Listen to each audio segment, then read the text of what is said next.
Halo teman-teman, perkenalkan nama saya Alkila Suryani Panatayuda, nomor absen 3 dari kelas 12 MIPA 5 SMA Negeri 2 Ungaran, Kabupaten Semarang. Saya di sini akan menyampaikan laporan ujian praktik ekonomi lintas minat saya dengan topik akuntansi secara umum dan persamaan dasar akuntansi.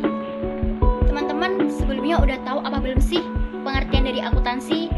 Akuntansi adalah sebuah proses atau kegiatan yang tidak bisa dipisahkan dari kehidupan sehari-hari, terutama dalam bidang bisnis.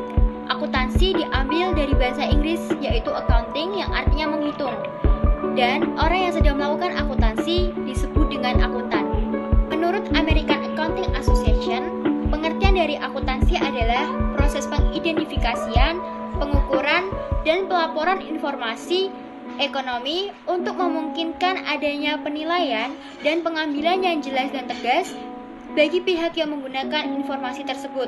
Secara umum, akuntansi adalah suatu proses mencatat, meringkas, mengklasifikasikan, mengolah, dan menyajikan data transaksi serta berbagai aktivitas yang berhubungan dengan keuangan sehingga informasi tersebut dapat digunakan oleh seseorang yang ahli di bidangnya dan menjadi bahan untuk mengambil suatu keputusan.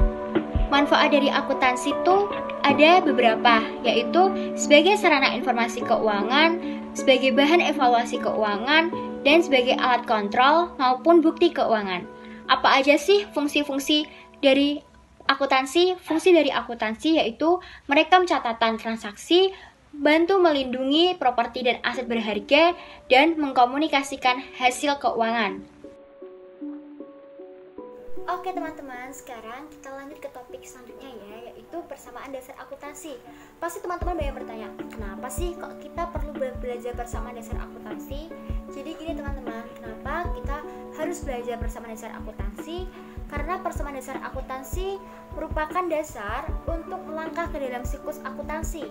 Dan pengertian dari persamaan dasar akuntansi yaitu menggambarkan pengaruh transaksi keuangan terhadap posisi keuangan perusahaan yang meliputi harta atau aset dengan sumber dananya. Contoh, ada sebuah perusahaan yang memiliki kas nilai 300 juta. Sumber dananya dari mana sih kas ini? 300 juta ini berasal dari pemilik perusahaan yang menanam modal di perusahaan tersebut. Kemudian, perusahaan tersebut memiliki kendaraan senilai 150 juta. Kendaraan tersebut dengan harga 150 juta ini didapatkan dari 50 juta dari pemilik dan 100 juta dari dealer. Dari dealer ini berarti perusahaan utang senilai 100 juta. Kemudian, perusahaan juga memiliki komputer dan alat tulis senilai 15 juta. 15 juta ini utang di toko Jaya Bintang senilai 15 juta. Di dalam persamaan dasar akuntansi, apa yang dimiliki oleh perusahaan atau sesuatu yang dimiliki oleh perusahaan harus sama dengan sumber dananya. Di sini kita totalkan 300 juta dari kas, ditambahkan kendaraan dengan senilai 150 juta, ditambahkan komputer alat tulis senilai 15 juta, totalnya yaitu 465 juta. Kemudian sumber dananya 300 juta dari pemilik perusahaan yang menanam modal, 50 juta dari pemilik, 100 juta dari dealer, dan 15 juta yang utang ke toko Jaya Bintang. Totalnya 465 juta. Jadi, apa yang dimiliki oleh perusahaan itu harus sama dengan sumber dananya. Di dalam persamaan dasar akuntansi, sesuatu atau apapun yang dimiliki oleh perusahaan disebut dengan harta atau aset. Sesuatu yang berasal dari pemiliknya seperti uang 300 juta dan 50 juta ini disebut dengan modal atau ekuitas. Sedangkan sesuatu yang perusahaan itu utang atau meminjam kepada dealer atau seperti toko tersebut disebut dengan utang atau kewajiban, dan perusahaan wajib membayar utang atau kewajiban tersebut. Jadi di dalam persamaan dasar akuntansi, harta atau aset sama dengan modal ditambah utang, atau aset sama dengan kewajiban ditambah ekuitas. Harta atau aset ini masuk ke dalam aktiva, dan modal ditambah utang atau kewajiban ditambah ekuitas masuk ke dalam pasiva. Unsur-unsur persamaan dasar akuntansi. Yang pertama, harta atau aset atau aktiva, yaitu semua yang dimiliki perusahaan yang dapat dinilai dengan uang. Contohnya seperti perusahaan gedungnya, kendaraan, setelah itu ada komputernya, alat tulisnya. Harta atau aset dibagi jadi 3, yaitu ada harta lancar, tetap, tak berwujud. Harta lancar yaitu harta yang bisa dipakai atau harta yang habis pakai atau umur ekonomisnya kurang dari 1 tahun.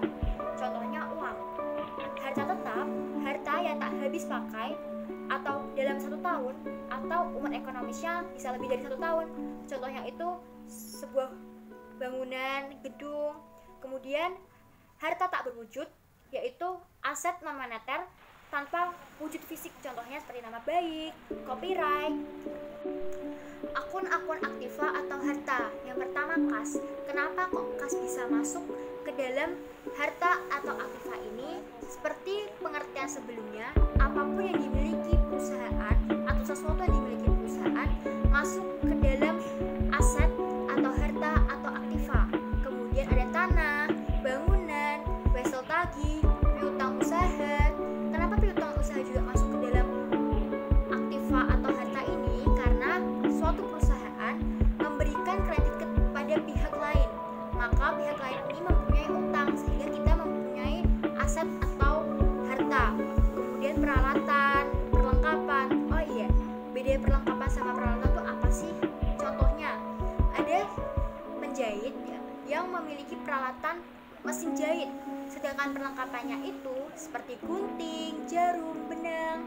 Jadi seperti itu teman-teman. Kemudian ada beban dibayar di muka. Akun-akun yang mempengaruhi modal. Yang pertama yaitu pendapatan.